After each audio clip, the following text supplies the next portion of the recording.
उपहार तो मेरी माँ ने दिया था, इसे संभाल कर रखना है। चलो बाजार से सब्जियां लेकर आती हूँ। वो गहनों को मेज पर छोड़कर बाहर चली जाती है। तभी पुट्ठा वहाँ आता है।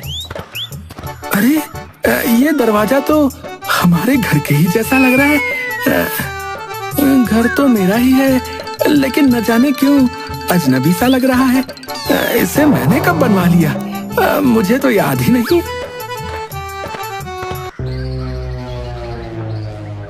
हे भगवान, मेरे पास इतने कीमती गहने हैं और मुझे पता भी नहीं। ये शर्मीली भी ना ये गहने ऐसे ही खुले छोड़ गई। वो गहने उठाता है और चला जाता है। मुखिया की पत्नी गहने गायब देखकर चिल्लाती है, सुनो सुनो, कोई मेरे गहने चोरी करके ले गया। क्या हुआ? कौन चोर आया?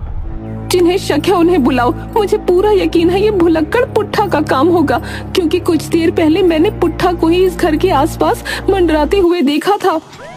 मुखिया गांव की चौपाल पर हवलदार और पुट्ठा को बुलाता है। पुट्ठा, सच सच बताओ, मुखिया जी के गहने कहाँ हैं? गहने? कौन गहने? ओ, वो गहने। अरे वो तो मैं अपने घर से उठा के लेके आया था। मतलब तुम चोरी कबूल कर रहे हो? चोरी? अरे अपने घर से कौन चोरी करता है भाई? अबे ओ पुट्ठा, वो हमारा घर था, तुम्हारा नहीं। अच्छा, मेरा घर नहीं था तो किसका घर था? गांव वाले हंसने लगते हैं। तभी पुट्ठा अचानक भोजपुरी में बोलने लगता है। देखे भैया, हमारी बात सुनी। हाँ, हम ना जानब कि गहना हमरा ही लगल है। हमरा याद नहीं पड़त कि कबले आवा। अबे तू सही बोलते बोलते अचानक यूं बिहारी भाषा कैसे बोलने लगा बे? क्या दिमाग से सटका हुआ है क्या? अरे साहिब, अरे साफे बोला तानी। वो गहना तो हम सोचे कि शर्मीली के लिए लिया है। अबे ये क्या नौटंकी करने लगा रे? हैं? तू अचानक से अलग अलग भाषाओं में क्यों बात कर रहा है रे? क्या तुझे भूलने के अलावा कुछ और नई बीमारी हो गई है क्या? अरे इतना काहे गुस्सा रहे हो मुखिया जी? हम तो रउआ के गुस्सा में ना ही पड़ा भा। अरे यार, ये तो पागल ही कर देगा। मैं पहले ही बोल रही थी कि गहने पुट्ठा ने ही चुराए हैं, क्योंकि मेरे घर से बाहर जाने के बाद यही घर के आसपास मंडरा रहा था और अजीब सी नजरों से घर को देख रहा था। इनकी तरफ से मैं माफी मांगती हूँ। आप सब तो जानते हैं ये भुलक्कड़पन के शिकार हैं। अरे अब तक तो इसे भूलने की बीमारी थी, अब तो ये दूसरों के घर के कीमती गहने भी चुराने लगा। अपने पति को घर पे बंद रखा कर शर्मीली, ऐसे तो ये किसी के भी घर में घुसकर उसके कोई भी कीमती सामान को चुरा ले जाएगा और कह देगा हमारा घर है।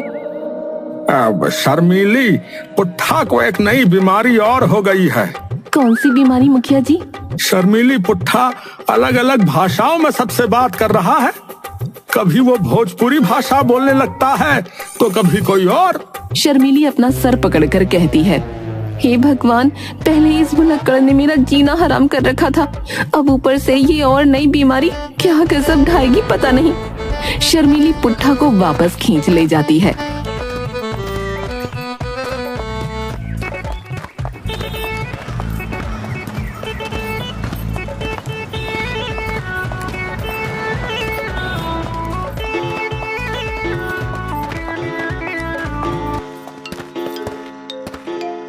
पुट्ठा अपने घर पर सर झुकाए बैठा है और शर्मीली गुस्से से उसे देख रही है।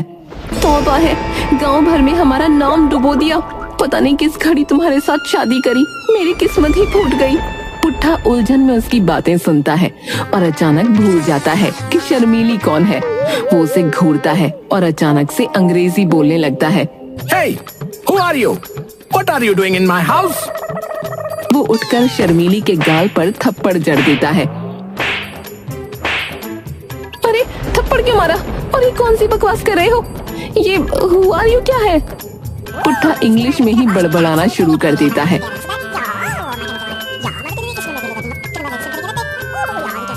शर्मीली घबराई हुई गांव के पढ़े लिखे व्यक्ति सत्तू के घर दौड़ती है। सत्तू किताब पढ़ रहा होता है। सत्तू भैया जल्दी चलिए, मेरा पति पुट्ठा फिर से पागल हो गया है। इस बार कुछ अजीब अजीब बोल रहा है। अरे अब क्या किया पुट्ठा ने? क्या इस बार भी तुम्हें भूल गया क्या? इस बार तो हद ही पार हो गई। इंग्लिश बोलने लगा है और थप्पड़ भी मार दिया मुझे।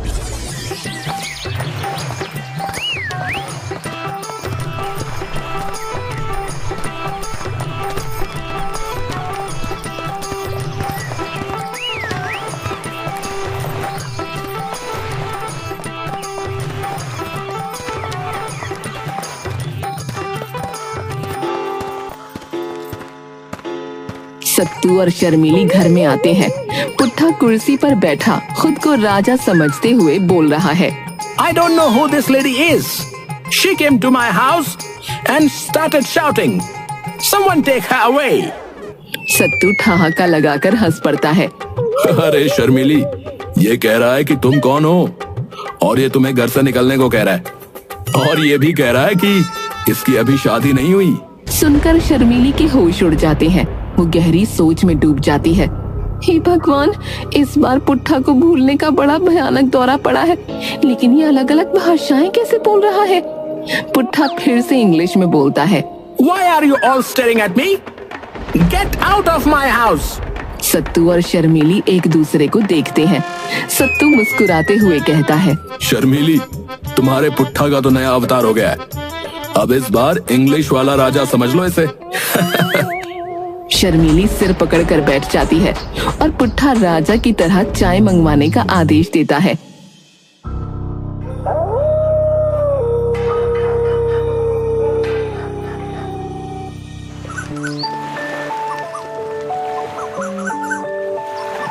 सुबह का समय। जमींदार अपने खेत में मजदूरों पर गुस्सा कर रहा है। तुमसे एक काम भी सही से नहीं होता है? ये फसल बर्बाद हो जाएगी भाई।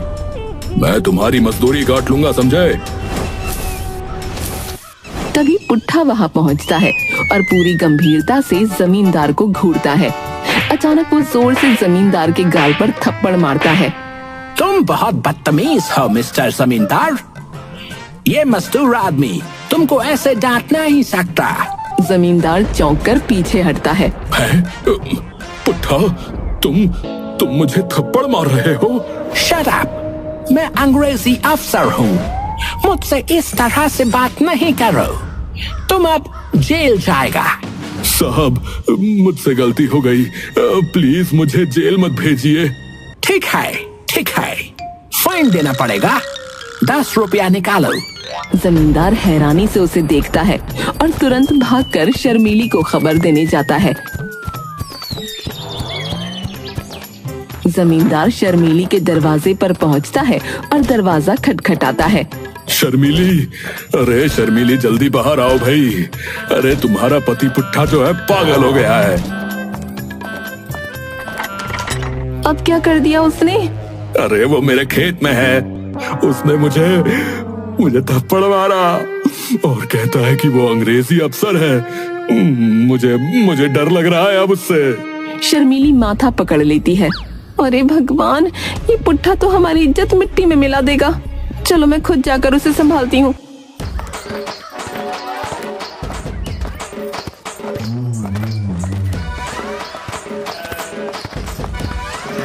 शर्मीली खेत में पहुंचती है।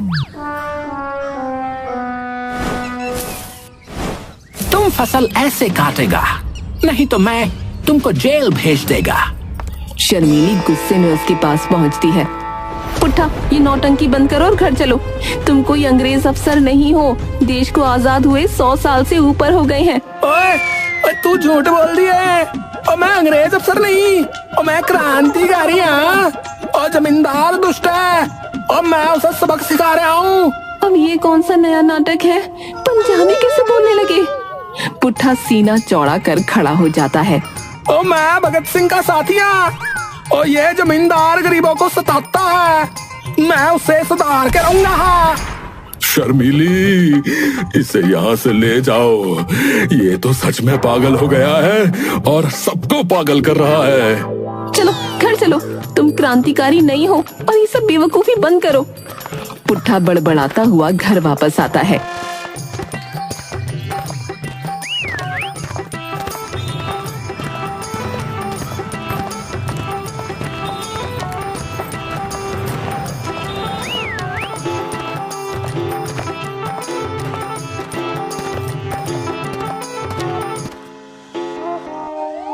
शर्मिली उसे किसी तरह से नींद की दवा देती है।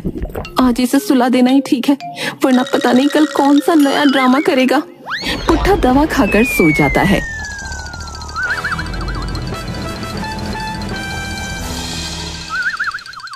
मुखिया के घर का आंगन। जमींदार और मुखिया आपस में बैठकर पुट्ठा की अजीब हरकतों पर चर्चा कर रहे हैं। तभी शर्मिली आती है।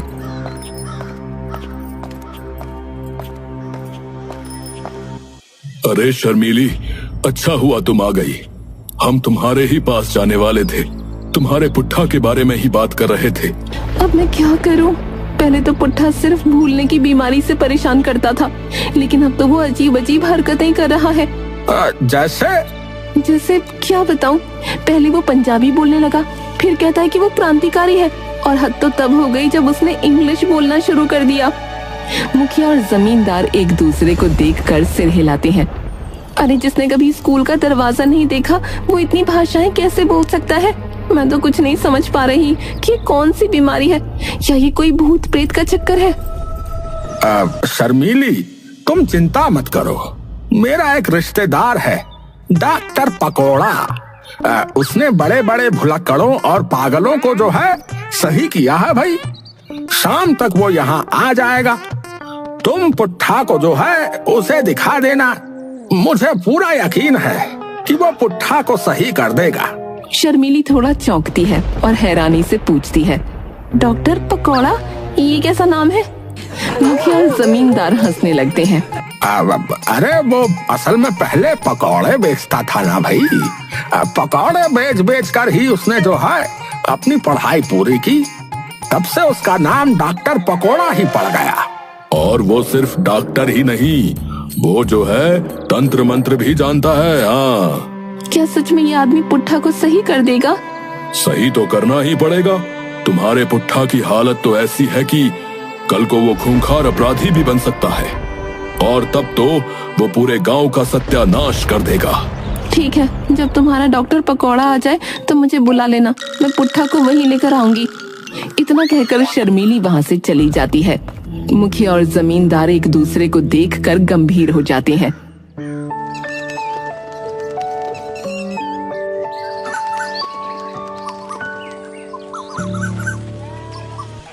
मुखिया का घर, सुबह का समय।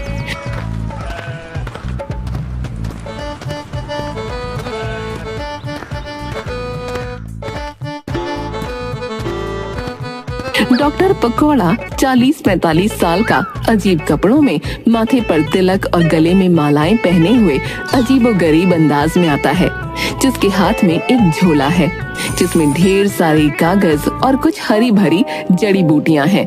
डॉक्टर पकोड़ा के आने की खबर से ही आधा रोग भाग जाता है। अब पूरा गांव चंगा हो जाएगा। डॉक्टर पकोड़ा, बहुत दिनों के बाद आए हो भाई। इस बार तुम्हें हमें एक बड़ी मुसीबत से बचाना है। आई, मुसीबत कैसी भी हो, मैं उसका हल निकाल लेता हूँ। अब बताओ मामला क्या है भाई? मुखिया जल्दी से शर्मिली के घर जाकर उसे खबर कर देता है। शर्मिली पुट्ठा को बहला फुसलाकर डॉक्टर पकोड़ा के पास ले आती है।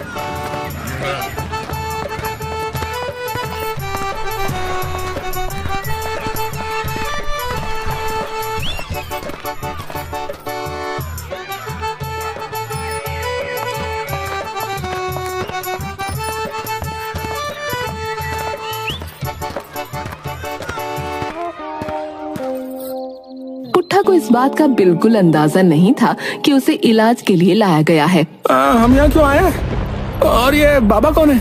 चुप रहो, ये बाबा नहीं डॉक्टर है, तुम्हारी बीमारी ठीक करने आए हैं। डॉक्टर पकोड़ा पुट्ठा को सिर से पैर तक देखकर गंभीर मुद्रा बनाता है।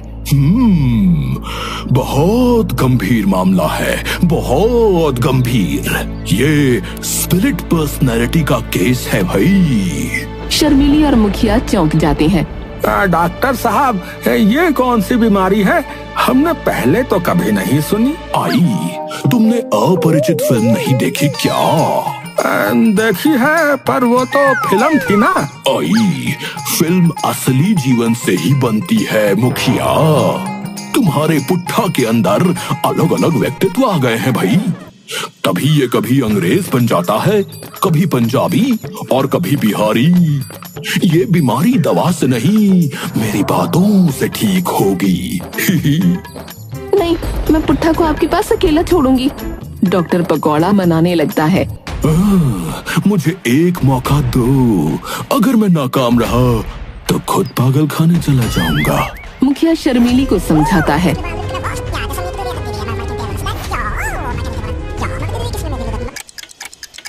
कुछ देर बाद डॉक्टर बात शुरू करता है। तो पुट्ठा जी बताओ, आजकल किसके रोल में हो?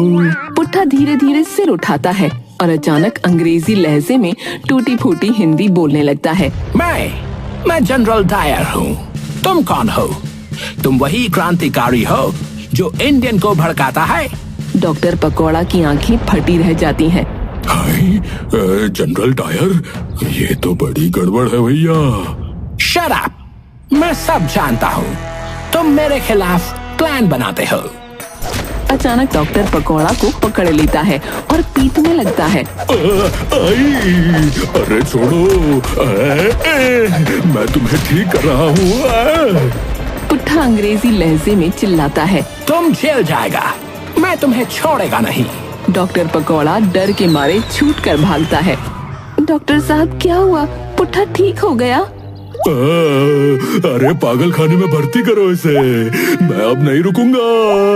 ये जनरल डायर बन गया है, मुझे माफ करो। अरे भागो भाई भागो।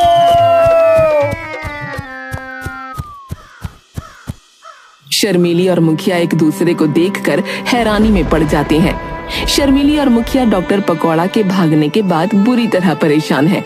अब मैं इस मुलक्कड़ पुट्ठे का क्या करूं? पहले तो सिर्फ भूलने की बीमारी थी, अब तो ये अलग अलग भाषाएं भी बोलने लगा है। तभी एक साधु झोली लिए वहां आ जाता है।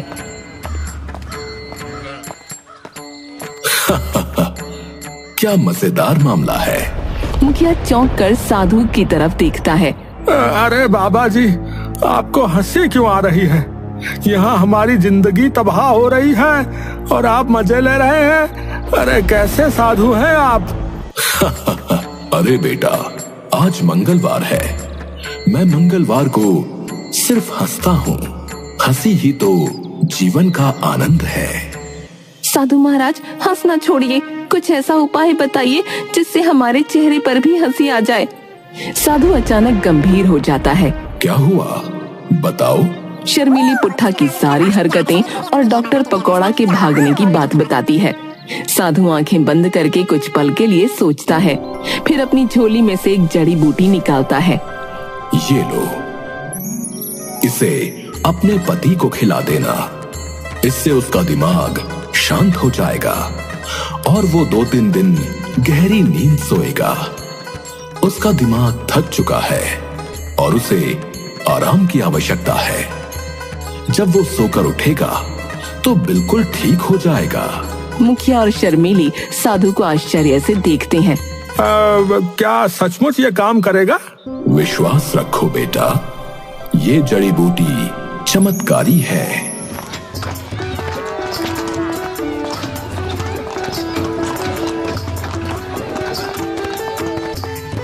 शर्मीली और मुखिया एक दूसरे को देखते हैं। शर्मीली पुट्ठा को बहला फुसला कर घर लाती है। पुट्ठा थोड़ी नखरेबाजी करता है। अरे अब ये नया क्या पकाने जा रही हो? मुझे तो शक जैसा हो रहा है। तुम चुपचाप ही दवा खा लो, ये तुम्हें ताकत देगी। पुट्ठा जड़ी बूटी खा लेता है। कुछ देर में उसकी आंखें भारी होने लगती हैं। अरे अरे अरे ये क्या हो रहा है? मुझे तो नींद से आ रही है। पुट्ठा बिस्तर पर गिर जाता है और गहरी नींद में सो जाता है।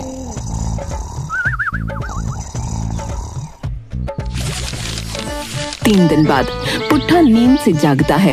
वह धीरे धीरे उठता है। उसका चेहरा सामान्य दिख रहा है। शर्मीली पुट्ठा के पास बैठी है। पुट्ठा, कैसा महसूस हो रहा है? पुट्ठा अपनी आंखें मलता है और इधर उधर देखता है। अरे ये मैं कहाँ हूँ और ये सब क्या हो रहा था? मुझे कुछ याद नहीं आ रहा। शर्मीली खुश हो जाती है और जोर से हंसने लगती है। पुट्ठा, तुम ठीक ठीक हो गई। अब तुम्हें भुलक्कड़पन की बीमारी नहीं है। पुट्ठा उसे हैरानी से देखता है। भुलक्कड़ी, मैं भूल जाता था। शर्मिली उसे गले लगाती है। पुट्ठा की हरकतें तो बंद हो गईं, लेकिन आगे पुट्ठा के कारनामे तो इसी तरह बने रहेंगे।